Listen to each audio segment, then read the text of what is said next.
त्याची याकोबाच्या पत्राची रचना आपण अभ्यासत होतो.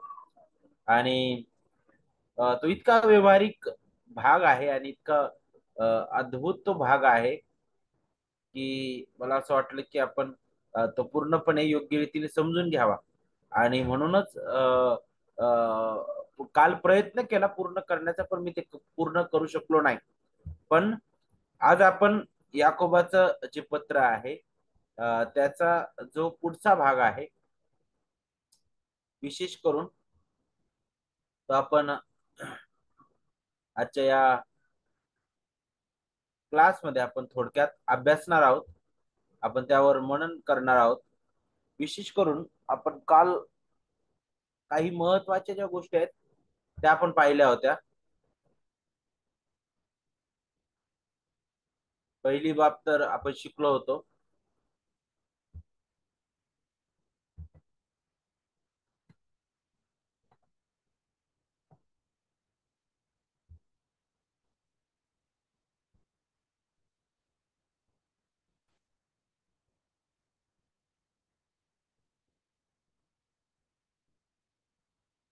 की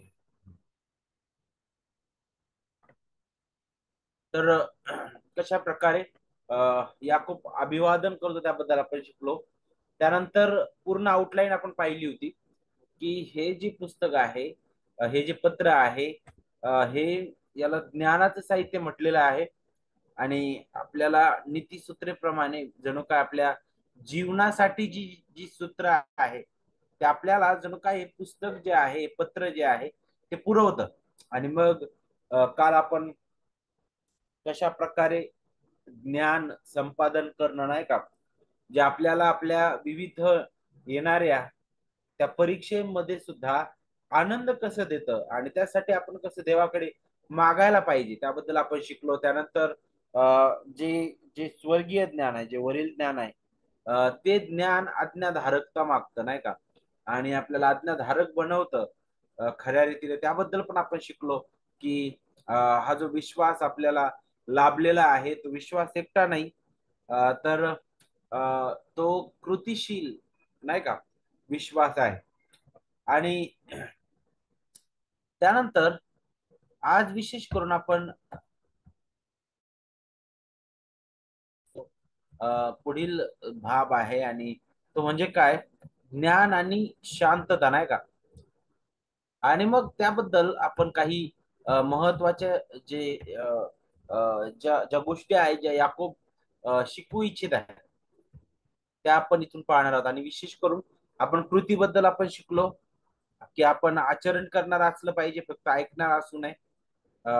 प्रभूने पण त्याबद्दल शिकवलं, त्याबद्दल आपण काल पाहिलेला आहे थोडक्यामध्ये. आता पुढील जो मुद्दा आहे तो आपण ह्या सायंकाळी अभ्यासणार आहोत. आणि अ, तो मुद्दा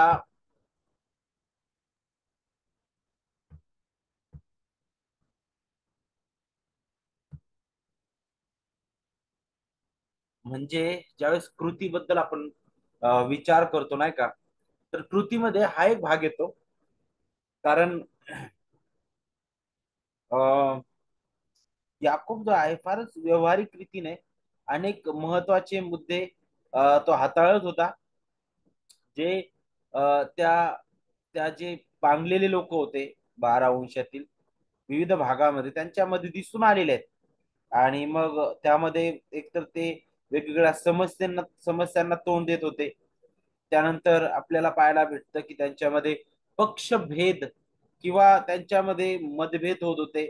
काही प्रकारे गोंधळ निर्माण होता त्यांच्यामध्ये. लोक दर्जा पाहून, नाही का, वागत होते. आणि म्हणूनच हा जो दुसरा भाग आहे, जर तुम्ही पुढचा भाग पाहिला, अध्याय 2 आणि वचन 1 ते 13, तर इथं तो आता पक्षपात करणं, नाही का, किती भयंकर ते पाप आहे त्याबद्दल तो शिकवेल आता विश्वासणाऱ्यांना.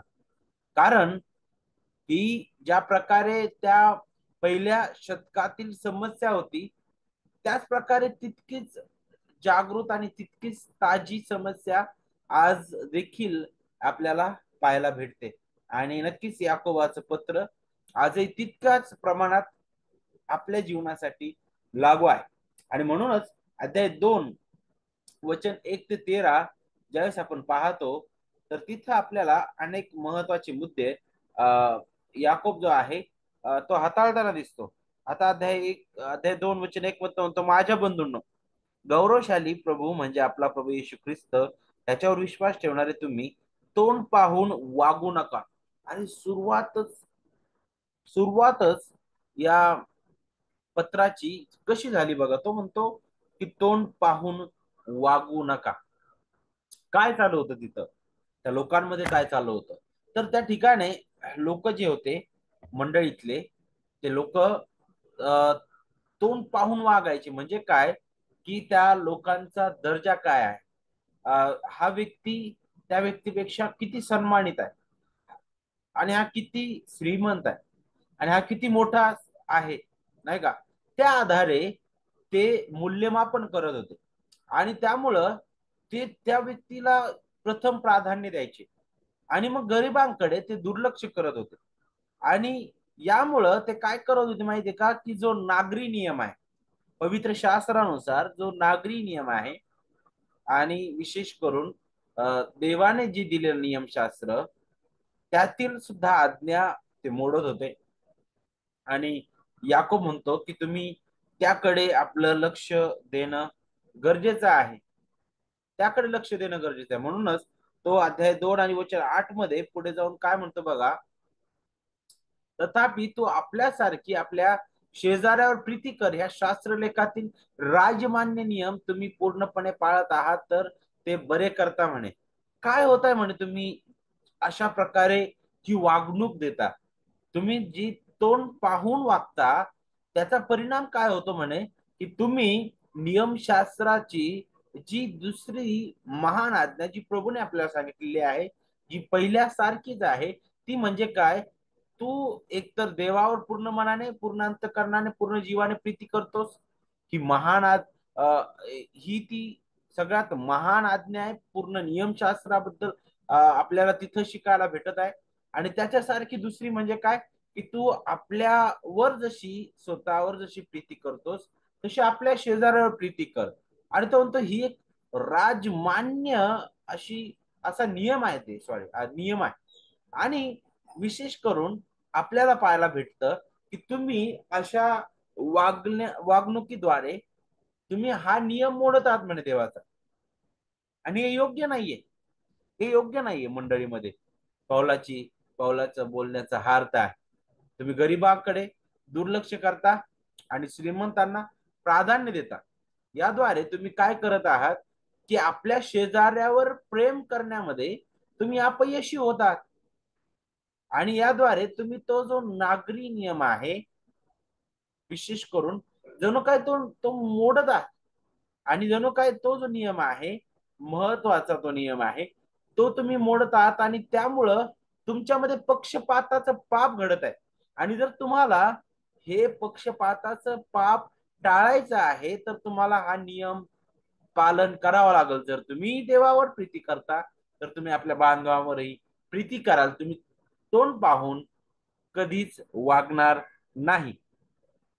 अगदी अगदी सरळ त्याचं बोलणं आहे.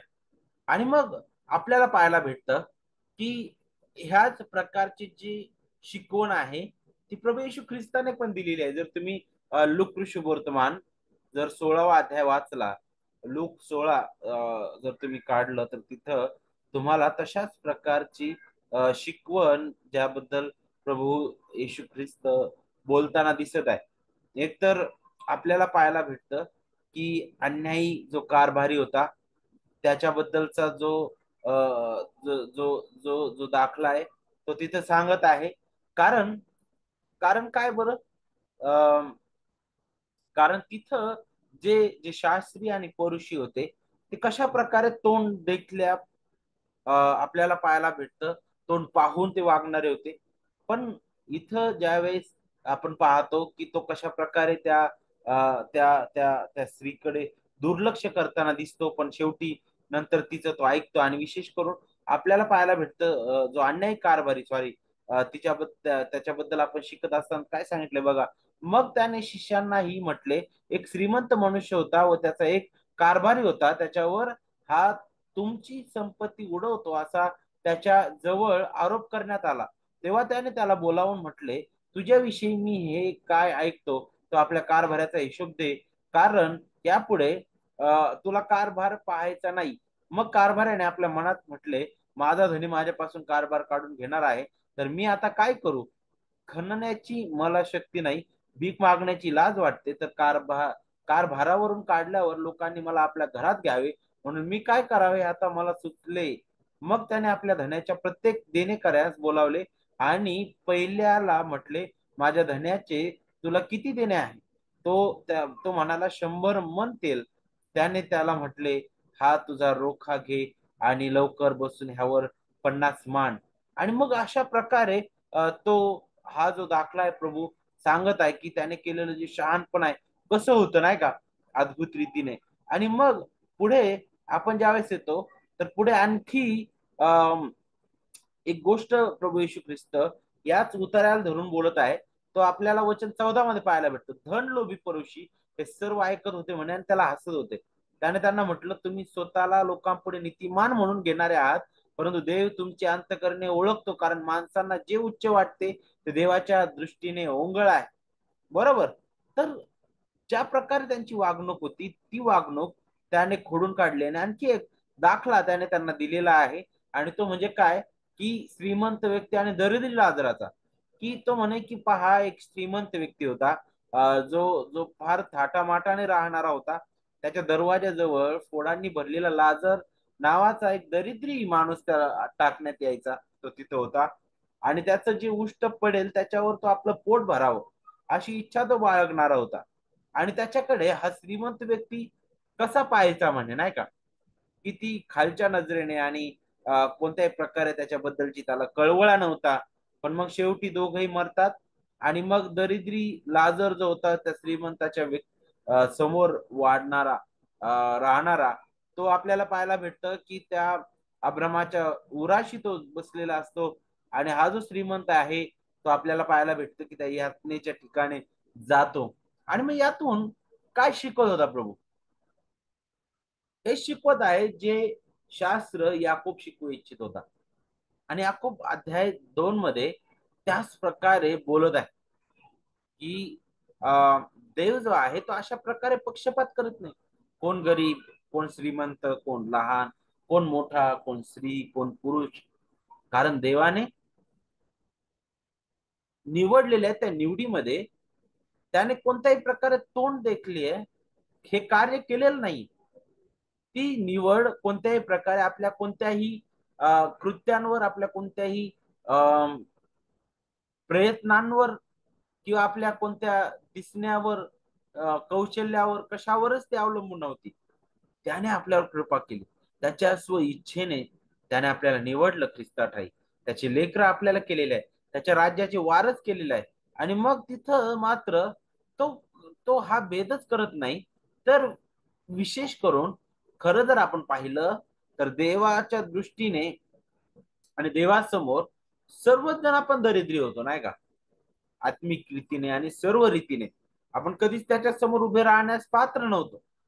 पण तरी सुद्धा देवाने आपल्यावर कृपा केली. त्याने एक पक्षपात तो कधीच करत नव्हता. मग मंडळीमध्ये सुद्धा असं होऊ नये नाही का, असं होऊ नये. सभांमध्ये सुद्धा आपल्याला पुष्कळ ठिकाणे हे पाहायला भेटतं, दर्जा पाहून वागणं. आणि ह्या गोष्टी ज्या आहेत, याकूब म्हणतो की आपल्या जीवनात असू नये, आपल्या जीवनात असू नये. आपण एकमेकांचा आदर करणारे असलं पाहिजे, एकमेकावर प्रीती करणार असलं पाहिजे. तशी ख्रिस्ताने त्या त्या गालिल येथील मासेमारी लोकांवर प्रीती केली. एवढंच नाही, तर त्या वधस्तंभावर खेळलेल्या त्या अपराध्यावर सुद्धा त्याने प्रीती केली. किती अद्भुत ही प्रीती आहे. आणि आपल्याला पाहायला भेटतं की देवाची लेकरे या नात्याने, ख्रिस्ताच्या शरीराचा एक भाग या नात्याने, मंडळी या नात्याने आपण एकमेकावर प्रीती करावी, एकमेकांची ओझे व्हावी, एकमेकांसाठी प्रार्थना करावी, एकमेकांसाठी झटावं, आणि एकमेकांना सन्मान देणार आपण असावं. आणि तशाच प्रकारे याकूब जो आहे तो बोलत आहे, तेच बोलत आहे नाही का. आणि त्यावरच तो फार भर देताना आपल्याला दिसतो. एकमेकांची काळजी घ्या, गरिबावर दया करा, पक्षपात नाही का करू नका. अ, वारंवार अशा प्रकारे तो अ, तो शिकवतो विश्वासणाऱ्या नात्याने. आपण ह्या गोष्टींबद्दल नेहमी गंभीर असणं गरजेचं आहे. याकोबाचं पुस्तक जे आहे, पत्र जे आहे, ते आपल्याला आपल्याला आपल्या आपल्या अ, ख्रिस्ती जगण्याबद्दल खरं शिकवत आहे.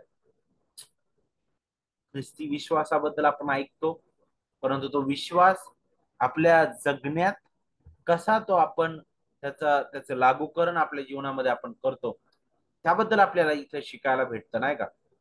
आणि आपल्याला पाहायला भेटतं की देव जो आहे खऱ्या रीतीने जर आपण पाहिलं तर याकोब असं म्हणत नाही इथे कोणत्याच प्रकारे की तुम्ही ते जे नियमशास्त्र पालन करत आहात त्या नियमशास्त्राने तुम्ही नीतिमान ठरता. बिलकुल याकोब अशाबद्दल बोलत नाही. कारण याकोब सुद्धा त्या मुद्द्याशी अगदी सहमत होता. आणि हे सत्य जे होतं याकोबाच्या पण हृदयात ठसलेलं होतं. ते म्हणजे केवळ कृपेनेच, केवळ विश्वासाच्या द्वारे आम्ही नीतिमान ठरवण्यात आलेलो आहोत ख्रिस्तामध्ये, देवाची लेकरे या नात्याने. आणि म्हणूनच आपल्याला पाहायला भेटतं की नियमाने आपण कधीच नियमशास्त्राच्या पालनाने आपण नीतिमत्व प्राप्त करू शकत नाही.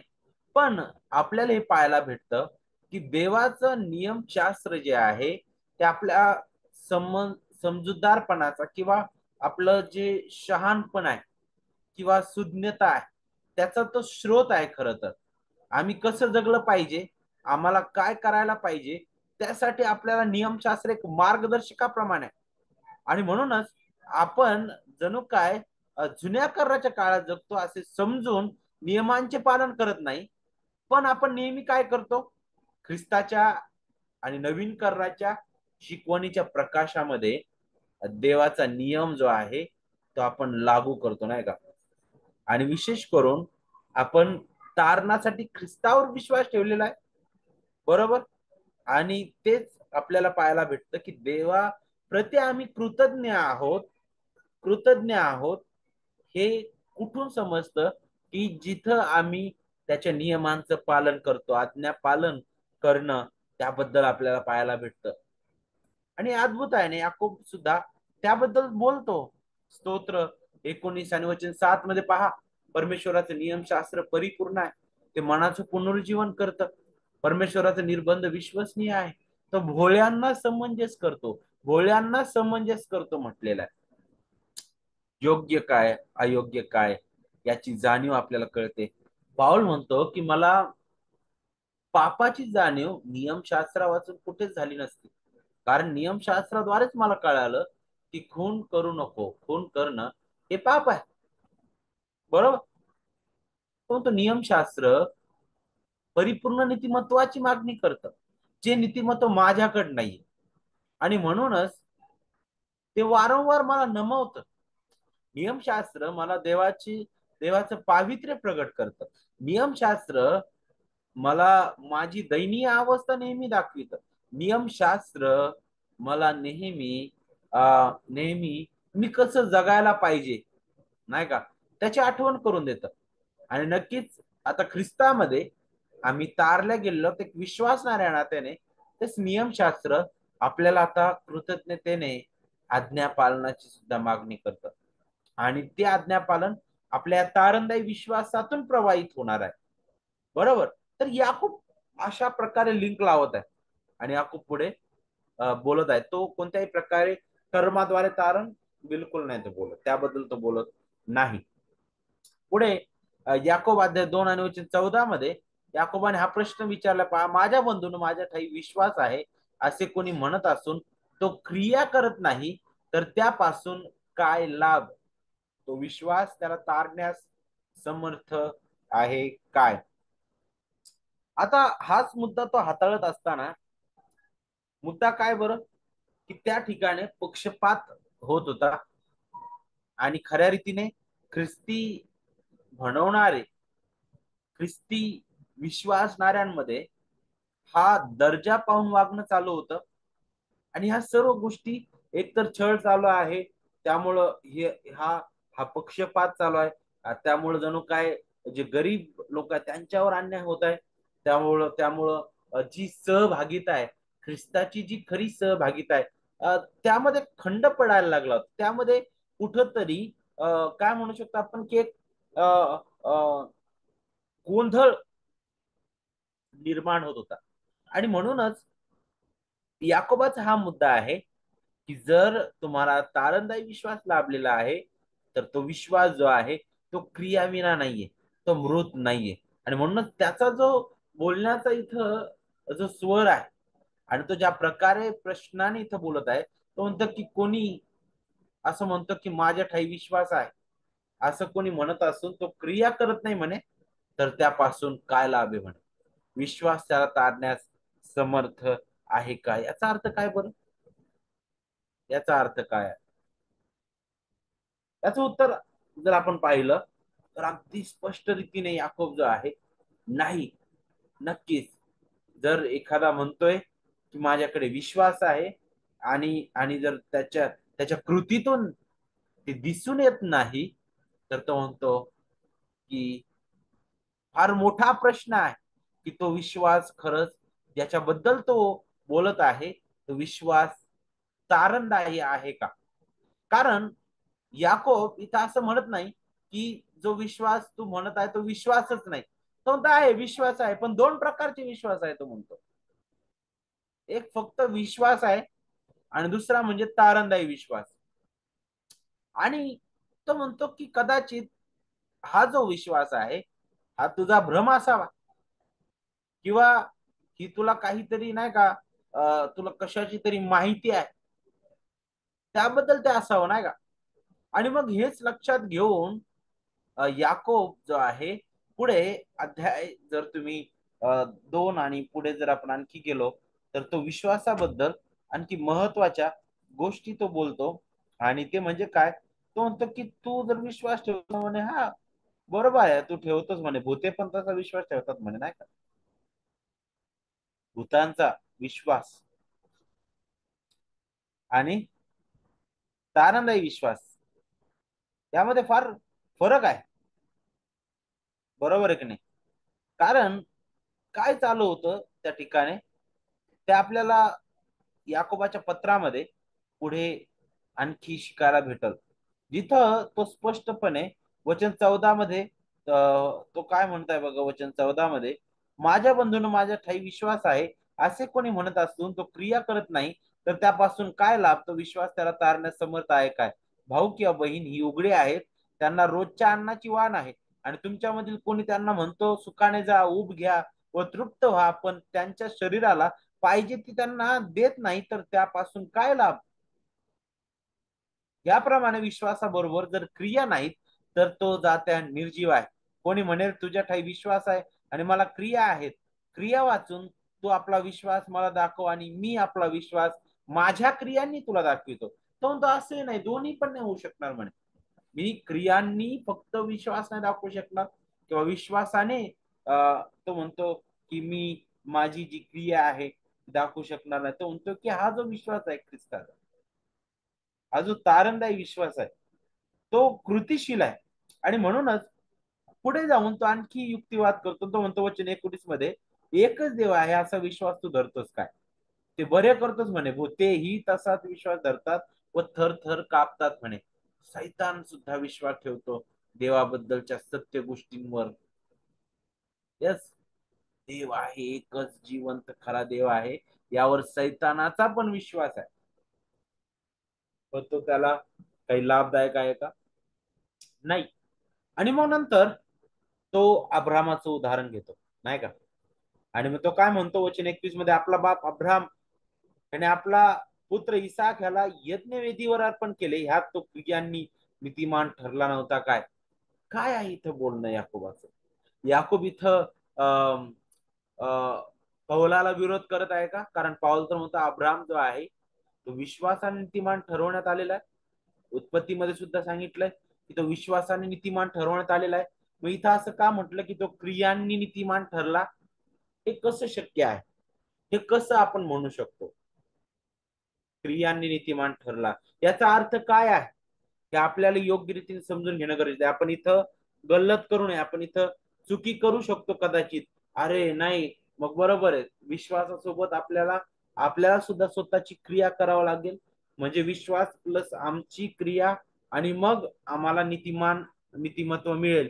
हाच तर मग यहुदी लोकांचा पण समज होती. पण नाही, बिलकुल नाही.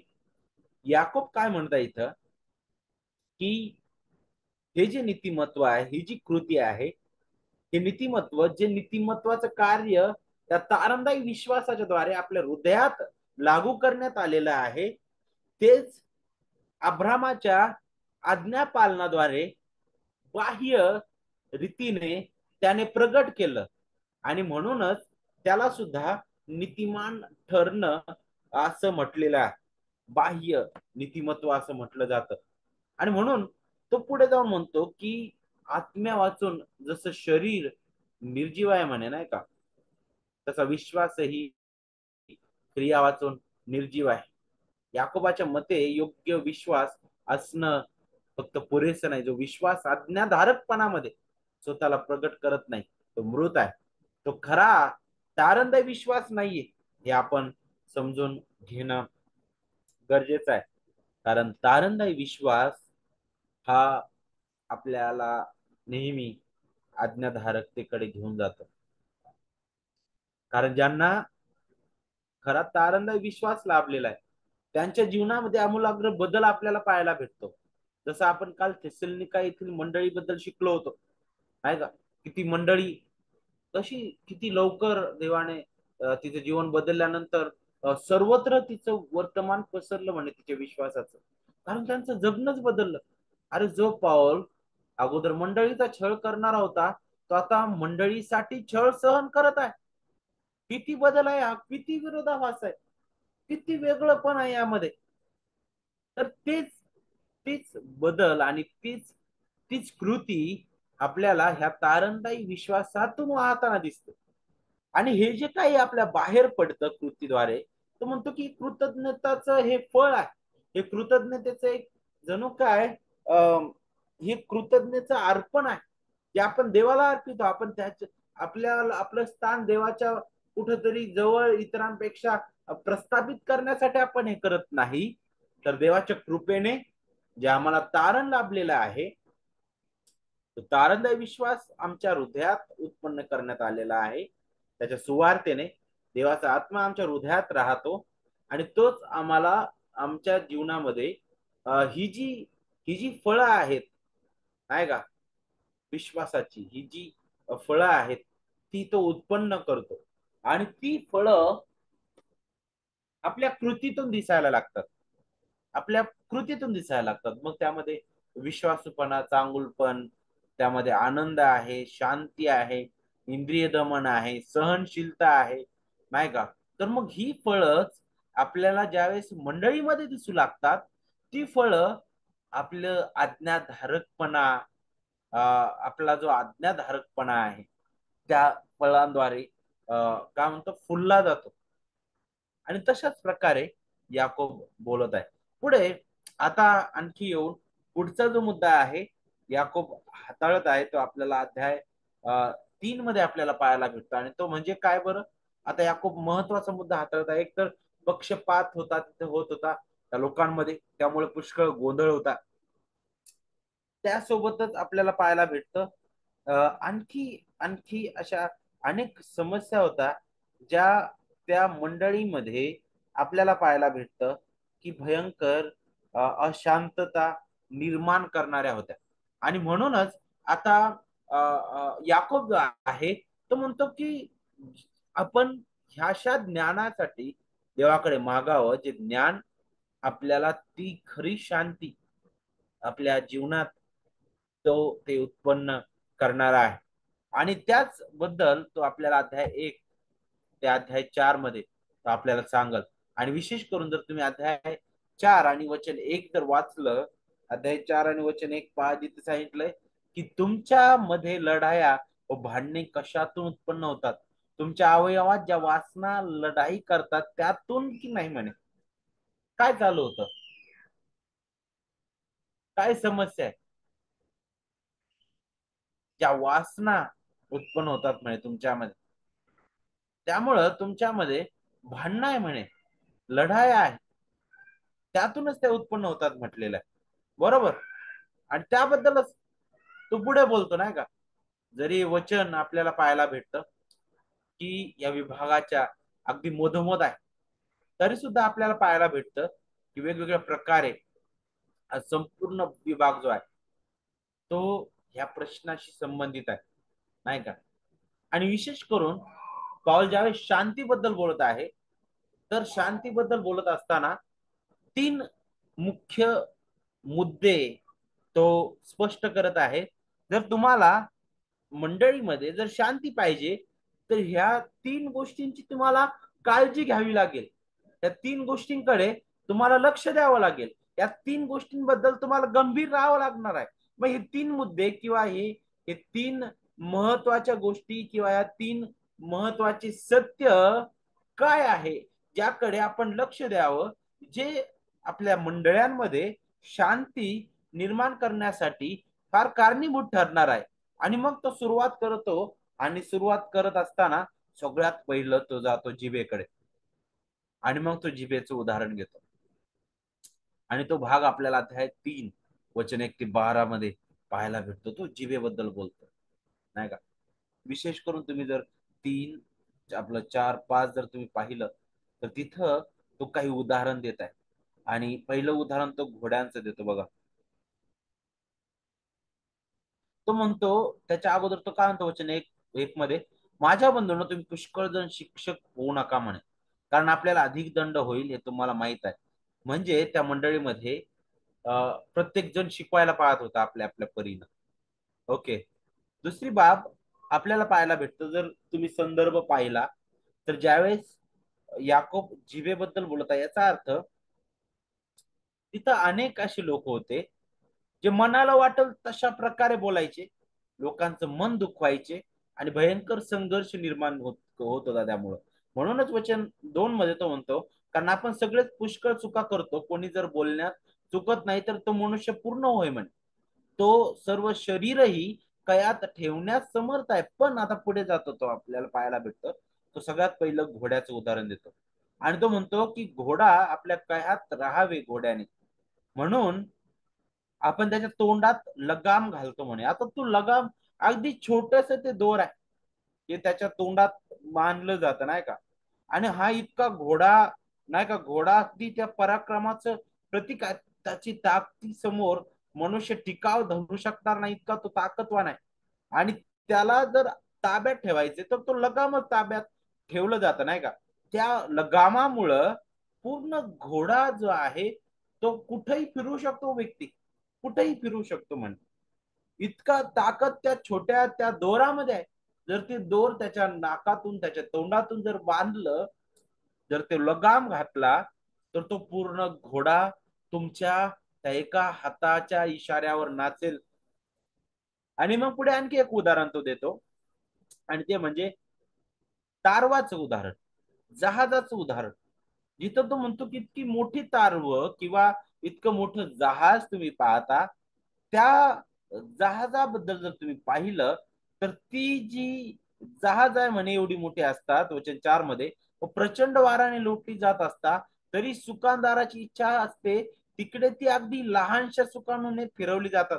म्हणे आता बघा भयंकर वादळ येत आहे, त्या वादळाने इतकं मोठी जहाज हल्ली जात आहेत, तरी सुद्धा ते जे छोटस यंत्र आहे सुकाणू नाही का, त्या छोट्याशा सुकाणूने जिकडं पाहिजे तिकडं तो जो सुकानदार आहे त्याच्या इच्छेनुसार जहाजाला तो फिरू शकतो.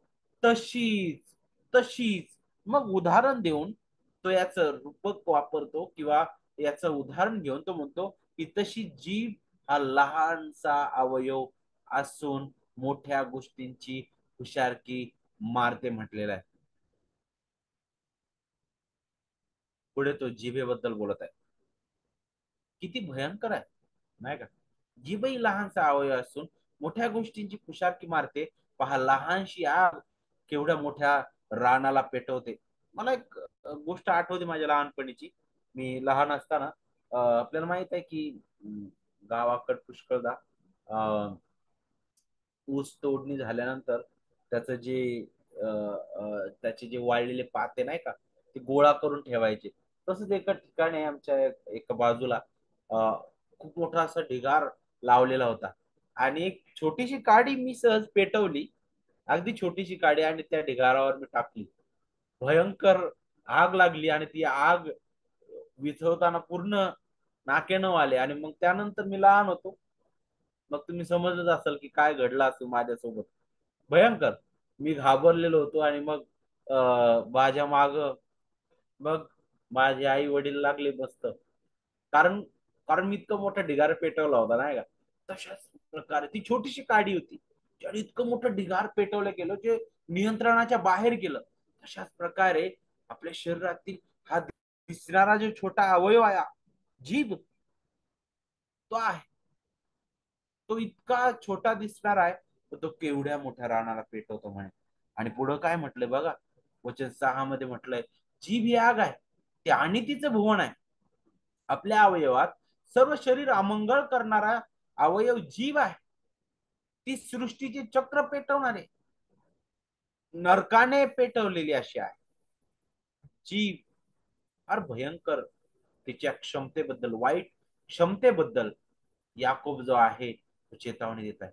नीतीसूत्रेच्या पुस्तकामध्ये सुद्धा अशाच प्रकारचं बोलणं आपल्याला पाहायला भेटतं. जर तुम्ही काही वचन वाचले अध्याय नीतीसूत्रे 10:31 मध्ये म्हटलेलं आहे की नीतिमानांच्या मुखावाटे ज्ञान निघते पण उन्मत्त म्हणजे विकृत ढोंग किंवा फसवणूक करणारी जीवा छाटली जाईल म्हटलेलं आहे. नीतीसूत्रे 11:12 मध्ये म्हटलं की जो आपल्या शेजाऱ्याला तुच्छ मानतो तो बुद्धिशून्य होय पण सुज्ञ मनुष्य मौन धारण करतो. हे सुद्धा त्या जिभेबद्दलच मार्गदर्शन करणार आहे. कारण आपल्याला पाहायला भेटतं की याकोब जो आहे आणि नीतीसूत्र या दोघांनी हे महत्वाच्या गोष्टी महत्वाची बाब म्हणून सांगितलेले आहे की शब्द देवाच्या लोकांमध्ये सर्व प्रकारची संकट आणू शकतात म्हणे. संघर्ष जर टाळायचा असेल जर शांततेत जर आपल्याला जगायचं असेल तर आपण आपल्या जिभेवर नियंत्रण ठेवलं पाहिजे. हे पहिला मुद्दा आहे. हा पहिला मुद्दा आहे. आणि प्रभू येशू ख्रिस्ताने अशाच प्रकारे स्पष्ट केलं शास्त्री लोकांसोबत परुष लोकांना बोलत असताना ज्यावेळेस त्यांनी शुद्धतेबद्दल जो प्रश्न विचारला नाही का त्यावेळी प्रभू येशू ख्रिस्ताने काय सांगितलेलं आहे. कारण तोंडातून निघतं ते अंतकरणातून येतं आणि माणसाला विटाळावतं म्हणे. तर जिभेवर जे येतं ना म्हणे आता त्याचं मूळ ख्रिस्त अगदी स्पष्ट सांगतोय कुठून आहे. कुठून आहे तो म्हणतो की ते हृदयापासून आहे. म्हणजे ही समस्या कुठलची आहे अगदी आपल्या हृदयाची आहे. मग याकोब सुद्धा आपल्या हृदयाचा एक्सरे देत आहे. आपल्या हृदयाची स्थिती दाखवून देत आहे की आपलं हृदयच वाईट आहे. आपलं हृदयच भ्रष्ट आहे. आपलं हृदयच किती भयंकर आहे की जिथं हे वाईट विचार निघतात जिथं क्लेश जिथं कडूपण निघतं जिथं द्वेष निर्माण होतो आणि त्याचा परिणाम इतका होतो की जिथं पूर्ण शरीरावर त्याचा परिणाम होतो. आपल्याला भयंकर राग येतो नाही का. इतका राग येतो की मग आपण नियंत्रण सुटून जातं आपलं आणि मग तोंडात येईल तसं आपण बोलत राहतो. हीच अवस्था तिथं चालू होती मंडळीमध्ये पुष्कळ वेळा नाही का. आणि त्याबद्दलच एक देवाचे सेवक आहेत ते अशा प्रकारे म्हणतात की जेव्हा याकोबाचं पुस्तक आपण वाचतो तेव्हा तो बोलण्याबद्दल जास्त बोलत आहे. शब्दाबद्दल आपल्या शब्दांबद्दल तो जास्त बोलत आहे. पण तो म्हणतो की यामुळं तो म्हणतो की आपल्याला प्रभू येशू ख्रिस्ताच्या शब्दांची पण आठवण येते जे आता आपण वाचलं नाही का. कारण प्रभू येशू ख्रिस्त म्हणतो की जे आपल्या हृदयात भरलेलं आहे तेच आपल्या मुखावटे बाहेर पडणार आहे. आणि जसं याकोब सुद्धा बोलत आहे तर याकोब सुद्धा ख्रिस्ताचेच विचार मंडळी समोर मांडत आहे आणि मंडळीला तो सूचना देत आहे. आणि तो ख्रिस्ताच्या आगमनाच्या प्रकाशात आणि त्याच्या भविष्यातील परत येण्याच्या अपेक्षेने आपण कसं जगावं नाही का त्याबद्दल तो सांगत आहे. याकोब आपल्याला आपल्या हृदयाचं मूल्यमापन करण्यासाठी तर आपल्याला आपल्या शब्दांवर आपण आपण नियंत्रण ठेवा. आपल्या शब्दावर कडे आपण लक्ष द्यावं यासाठी याकोब जो आहे तो आपल्याला काय करत आहे, मार्गदर्शन करत आहे. कारण जे आपल्या हृदयात भरलेलं आहे ते जिभेवाटे बाहेर पडतं. आपण दुहेरी मनाचं मनुष्य नसावं, तर आपण विश्वासाने ख्रिस्ताच्या शिकवणीला दृढ धरलेलं, नाही का, आणि आपले शब्द आपल्या बंधू भगिनींना शाप देण्याऐवजी आशीर्वाद देणारे असतात. एकमेकांमध्ये जोडून ठेवणारे, एकमेकांवर प्रीती करणारे, ख्रिस्ताच्या कळवळा प्रदर्शित करणारे असलं पाहिजे, नाही का. आणि मग अशा प्रकारे तो बोलत आहे. त्यानंतर पुढे जाऊन आणखी आता तो दोन प्रकारचे ज्ञान त्याबद्दल तो आपल्याला शिकवेल, जे आपल्याला अध्याय 3 वचन 13 पासून ते वचन 18 पर्यंत पाहायला भेटतं. पहा, वचन 13 मधून, तुमच्यामध्ये ज्ञानी व समंजस कोण आहे? त्याने ज्ञानजन्य लीनतेने सदाचरणाच्या योगे आपली कृत्ये दाखवावीत. पण तुमच्या मनात तीव्र मत्सर व तट पाडण्याचा स्वभाव आहे, तर ताठा मिरू नका व सत्याविरुद्ध लबाडी करू नका. दुसरी गोष्ट, शांतता जर पाहिजे तुम्हाला, तर तुमचं ज्ञान, त्याचा उपयोग कसा व्हावा, तुमच्या कृतीतून ते कसं दिसून यावं, त्याबद्दल तो बोलतो. आणि मग इथं आता आणखी एक मुद्दा याकोब हाताळतो. आणि विशेष करून वचन 14 ते 17 जर तुम्ही पाहिलं, तो म्हणतो की तुमच्या मनात तीव्र मत्सर व तट पडण्याचा स्वभाव आहे, तर ताठा मिरू नका आणि सत्याविरुद्ध लबाडी करू नका. हे ज्ञान वरून उतरत नाही, तर ते ऐहिक इंद्रियजन्य सैतानाकडलं आहे. पहिलं ज्ञान. दोन ज्ञानाबद्दल तो बोलतो. एक ज्ञान म्हणे वरून उतरत नाही, म्हणे जे ऐहिक आहे, इंद्रियजन्य आहे, हे सैतानाकडलं आहे म्हणे. जिथं तुम्हाला मत्सर आहे, तट पाडण्याचा स्वभाव पाहायला भेटेल, जिथं अव्यवस्था पाहायला भेटेल, जिथं कुकर्म तुम्हाला पाहायला भेटत. पण वचन 17 मध्ये तो म्हणतो वरून येणारं ज्ञान मुळात शुद्ध आहे. याशिवाय ते शांतीप्रिय आहे, सौम्य आहे, समजूत होण्याजोग आहे, दया व सत्फळ्यांनी पूर्ण आहे, अपक्षपाती, निर्धम असं आहे ते. बरोबर. आपण इथं पाहिल्याप्रमाणे ज्ञान आणि शांती यातील संबंध तो स्पष्ट करत असताना तो म्हणतो की ऐहिक आणि अगदी दुष्ट ज्ञान हा एक प्रकार आहे, आणि स्वर्गातून येणार ज्ञान हे दुसरं आहे म्हणे. ऐहिक ज्ञान यामध्ये तुम्हाला कटुत्व, मत्सर आणि स्वार्थ पाहायला भेटतं. पण देवाकडचं ज्ञान जे जे जे ख्रिस्ती विश्वासातून प्रवाहित होणार आहे, तिथं मात्र आपल्याला पाहायला भेटतं की खरी शांती, देवाचं गौरव आणि त्याची महानता आपल्याला पाहावयास मिळते, नाही का. आणि मग याकोब जो आहे पुढे आपल्या वाचकांना त्याची भांडणं आणि वाद सोडून देण्याचं आवाहन करतो, नाही का. त्याने स्पष्ट केलेलं आहे की आपल्या ज्या स्वार्थी इच्छा आहेत त्यांना चिटकून तुम्ही राहू नका, तुम्ही शांतीत राहा, नाही का. ऐहिक ज्ञान केवळ गोंधळ निर्माण करणार आहे, प्रत्येक वाईट कृतीकडे ते नेणार आहे. म्हणून याकोबाने काय सांगितलं त्याच्या लोकांना आणि आपल्यालाही, की देवाकडून येणाऱ्या त्या ज्ञानावर अवलंबून राहा, जे त्याच्या वचनामध्ये आपल्याला पाहायला भेटतं. देवाचं पूर्ण मनोदय त्याच्या वचनामध्ये त्याने प्रगट केलेला आहे. अध्याय 3 वचन 18 पहा, पण शांती करणाऱ्यांसाठी नीतिमत्व रूपी फळ देणारे बी शांतीत पेरले जाते म्हटलेलं आहे. किती अद्भुत हे आहे, नाही का.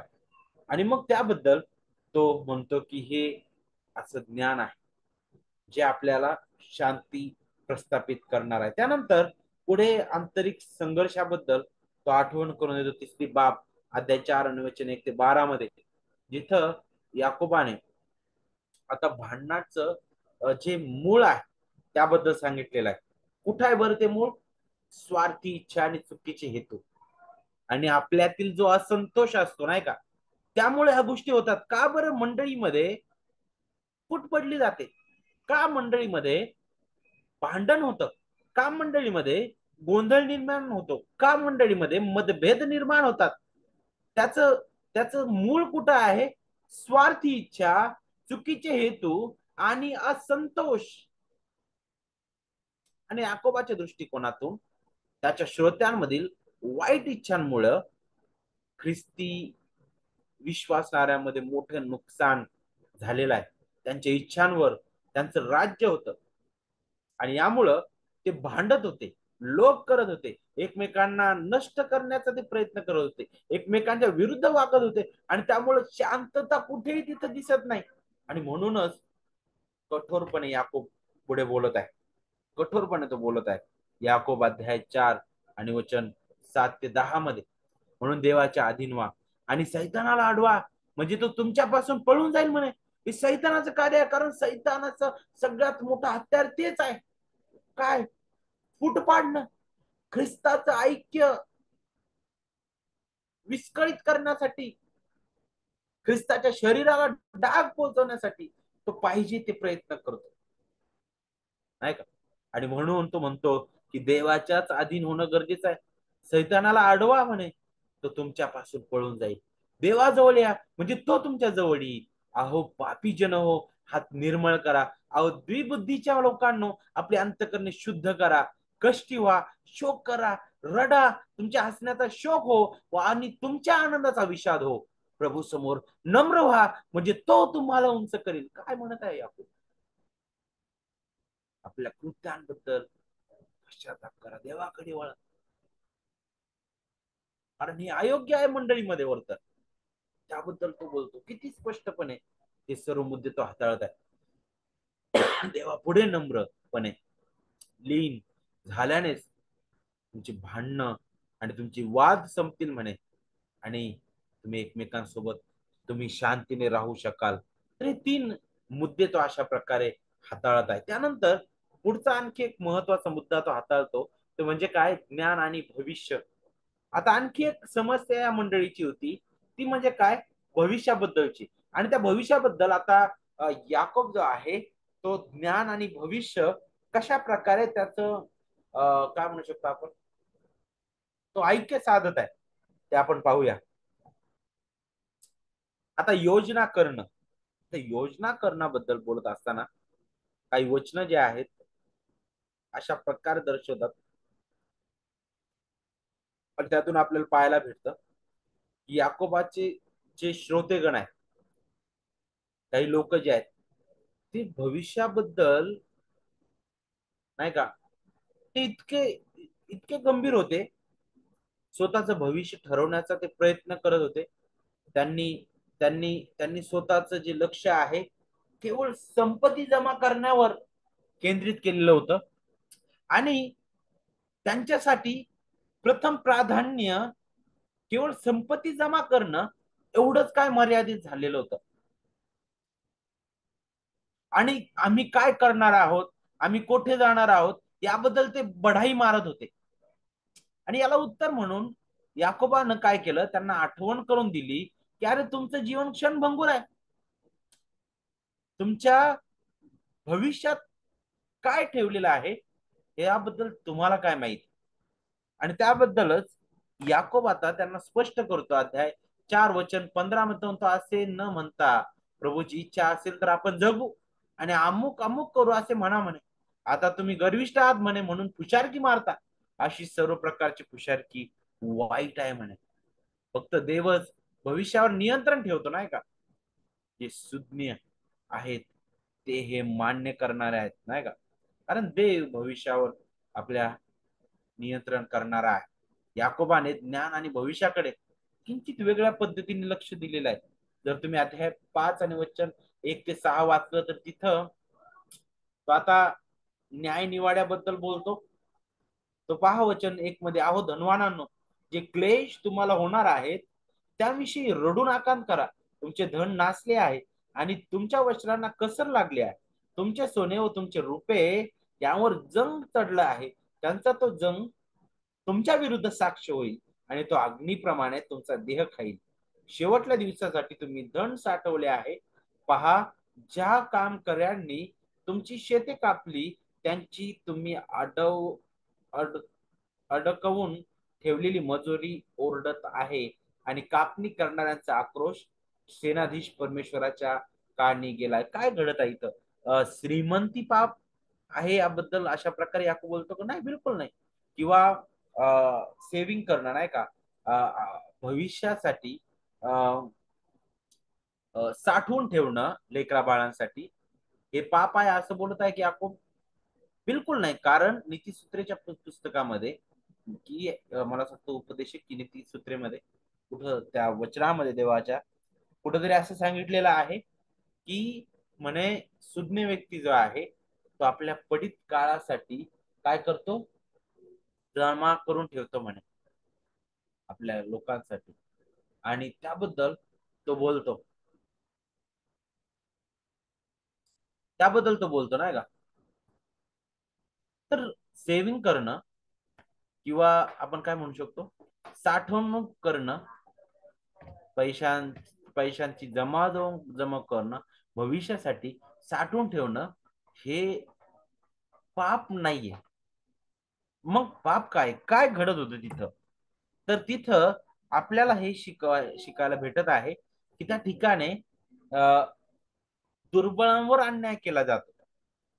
आणि हे जे श्रीमंत झाले लोक होते, हे श्रीमंत कसे झाले होते, हे गरिबांच्या जीवावर श्रीमंत झालेले हे लोक होते. त्यांना तो कठोरपणे काय करत आहे, ताकीद देत आहे. हे भयंकर आहे म्हणे.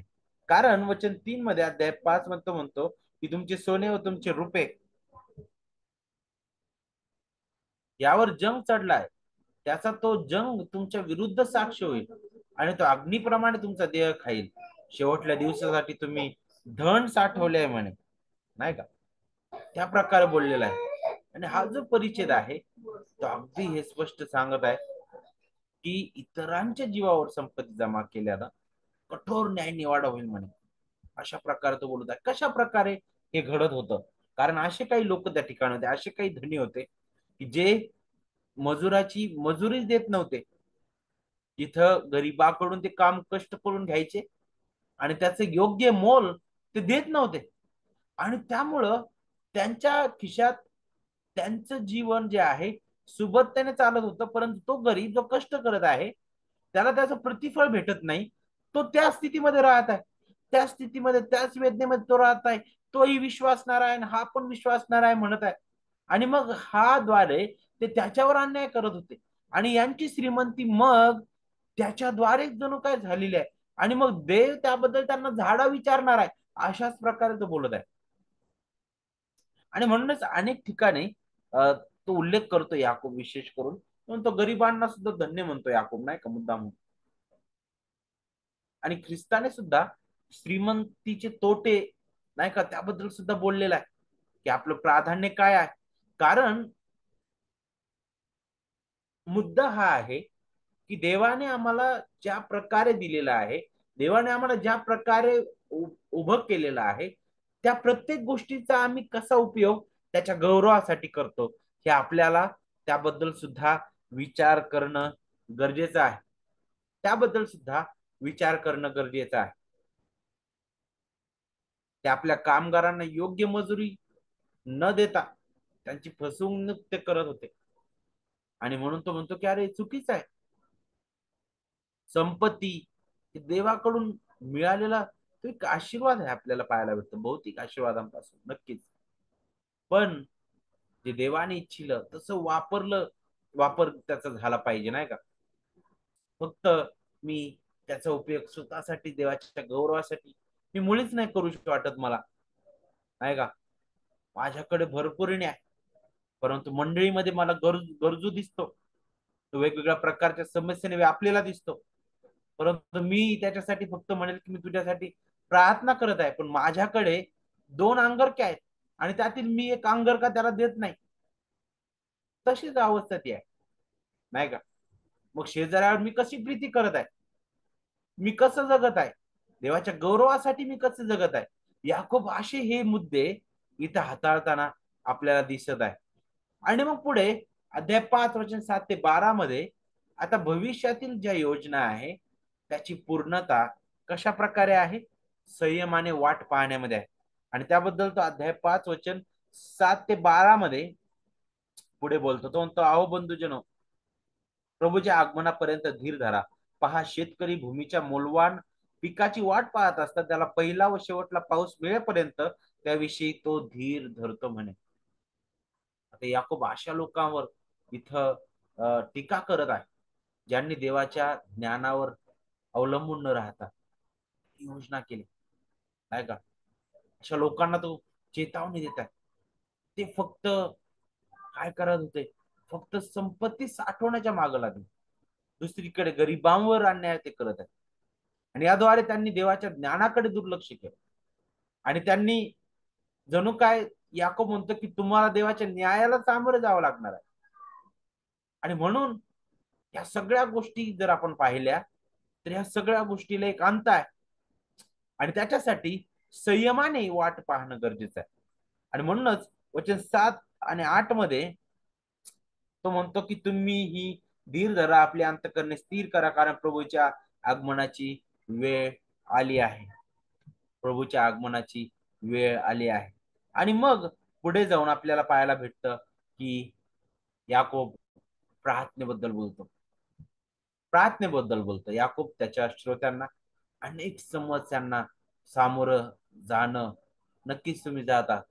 त्याला माहित होतं ते आपल्या घरापासून विखुरले गेलेले आहेत. श्रीमंत लोक गरिबावर अत्याचार करत होते. त्यांच्यामध्ये आपापसात वाद चालू होता. एकमेकांना ते दुखवत होते आपल्या शब्दांनी. ते त्यांच्यामध्ये अनेक स्वार्थाने वागणारे लोक होते. आणि अशा वेळी विश्वासाने जगणं फार कठीण वाटत होतं तिथं. आणि अशा वेळी या शेवटच्या विभागामध्ये याकोबाने ख्रिस्ती विश्वासणाऱ्या नात्याने या संघर्षांना तोंड देण्यासाठी आपण काय करणं गरजेचं आहे, तर तो म्हणत आहे की प्रार्थना करणं. प्रार्थनेसाठी स्वतःला समर्पित करा.